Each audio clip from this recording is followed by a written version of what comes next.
atención, esta es para vosotros. Before the roar of 100,000, before the flash of the cameras, or the name became a brand, there was only a boy. A boy with a name that felt too big for his small, fragile body. A boy whose heart beat not just with blood, but with a leather ball. This isn't a story about a footballer. This is the story of a boy from nowhere, who built a kingdom out of thin air, sheer will, and a hunger so deep it could swallow the world. This is the story of Cristiano Ronaldo dos Santos Aveiro. Funchal, Madeira, a floating garden in the Atlantic, a paradise for tourists. But for the boy they called Kluivert, nicknamed after the Dutch legend, paradise had a rusted gate. He lived in a tiny, tin-roofed house at the bottom of a steep hill, so small the washing machine lived outside. His mother, Maria Dolores, a cook, a woman forged from fire and faith. His father, José Diniz Aveiro, a municipal gardener and a kit man for a local club, a gentle soul silently fighting his own war in a bottle. Ronaldo's first language wasn't Portuguese, it was the language of the ball. At 3, he wasn't playing, he was practicing. At 6, he wasn't crying for toys, he was weeping when he lost. A competitor so ferocious that when he was 7, he went by a different name.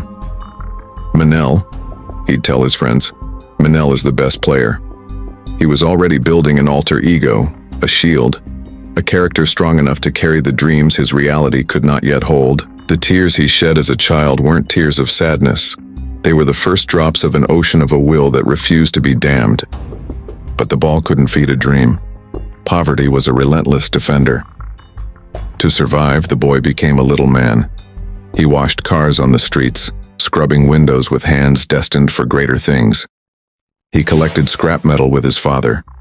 At the local Almoina Grande, he'd beg the kitchen for leftover burgers, hiding them in his pockets to bring home to his siblings.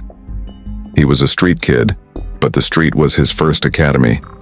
It taught him resilience, how to navigate chaos, how to be cunning when you have no other card to play. At 11, he left everything he knew for Lisbon, a move that felt like an exile.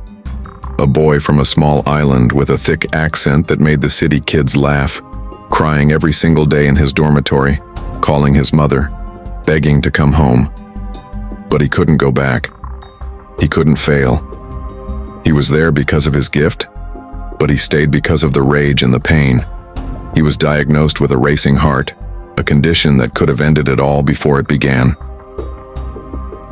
A laser surgery, a little scar, and a heart that was literally, medically, restarted for greatness. It was as if the universe had to check if the engine was strong enough. It was. He was a hurricane in a wireframe. At Sporting, he wasn't just playing, he was announcing his arrival. Until one day, in a friendly against Manchester United, he ran their world-class defender, John O'Shea, into the ground. The United players, Lions themselves, were in the dressing room demanding their manager sign the kid. Sir Alex Ferguson did, and a boy who once begged for burgers was given the iconic number 7 shirt, a mantle worn by legends. The weight could have crushed him. It just made him stand taller. But the fairy tale had a dark chapter. In the 2006 World Cup, a perceived complicity in the sending off of his United teammate Wayne Rooney, England vilified him. He became the most hated man in the country where he had to live and work. Death threats, slashed tires, a baying mob in every stadium. Another boy would have crumbled. Ronaldo used the booze as fuel. The very next season, he transformed from a showman into a cold-blooded machine, scoring 42 goals, winning the Premier League, the Champions League, and his first Ballon d'Or. A man forged in the fire of a nation's hatred emerged as the best player on earth. He didn't just play for Real Madrid, he colonized it. For 9 years, he waged a personal war against time, physics, and the color blue and red of Barcelona. 450 goals in 438 games. He wasn't a man on a pitch, he was a monument to obsessive will. The battles with Messi weren't a rivalry, They were a symbiotic dance of genius, two titans pushing each other to a stratosphere no one else could breathe in. He wasn't just scoring goals, he was collecting moments of pure, historical shock and awe.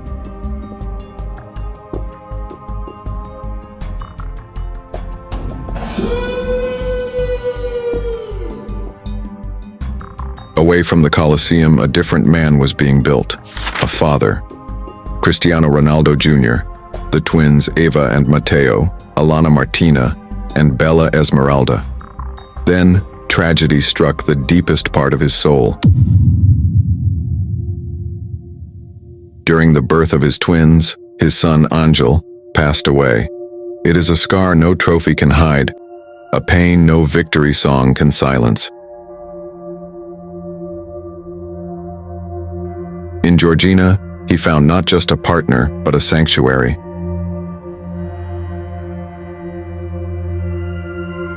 She was a shop assistant in a Gucci store. He was a global icon. Their meeting wasn't a splashy headline. It was a quiet recognition. Two people from nothing, building a world of family, a fortress of unconditional love that the outside world can never breach. He painted his legacy across Europe in streaks of red, white, and black and white. He conquered England, Spain, and Italy. He returned to the theater of dreams, a homecoming of a king, and with a team in turmoil, he was still a one-man army, a 37-year-old volcano that refused to go dormant. And now, the final, breathtaking act. A desert kingdom opens its doors, and the terms are not just financial, they are historical. A contract that reportedly makes him the highest-paid athlete in the history of sport, with a reported $200 million per year that whispers of kingdoms and epics. But the perks are not just for him, they are for his family, for the future, a generational shift of power. He is a pioneer, opening a door to a new footballing world, bringing the gaze of billions to Saudi Arabia, carrying the mission of a nation's dream on his shoulders as an ambassador for their 2030 World Cup vision. The World Cup. The final unconquered peak. In Qatar, we didn't see a superhero. We saw a 37-year-old man carrying the unbearable weight of a nation's prayer on his shoulders. And when it all fell down, he didn't hide his devastation. He wept on the world's biggest stage. In that moment, he wasn't the billionaire, the icon, the machine. He was that little boy from Madeira again, crying because he couldn't win. It was the most human, and perhaps the most powerful image of his entire career. It proved that for a man who has everything, all he ever truly wanted was the one thing he couldn't buy, a dream for his country. They will compile the statistics. Over 850 goals, 5 Ballon d'Ors, 5 Champions Leagues, 7 league titles across 3 countries. They will debate the terminology, the greatest of all time, the most complete, the most clutch. But to define Cristiano Ronaldo by numbers is to miss the point entirely. He is not a footballer. He is a human testament, a monument not to talent but to the power of a decision. The decision that a boy made on a dirt patch in the middle of the ocean to not just escape his circumstances, but to annihilate them with the sheer, terrifying force of his will. He is the living, breathing answer to a single question. What happens when a man decides he will not be broken, will not be stopped, and will write his name into the stars not because it was his destiny, but because he chose it?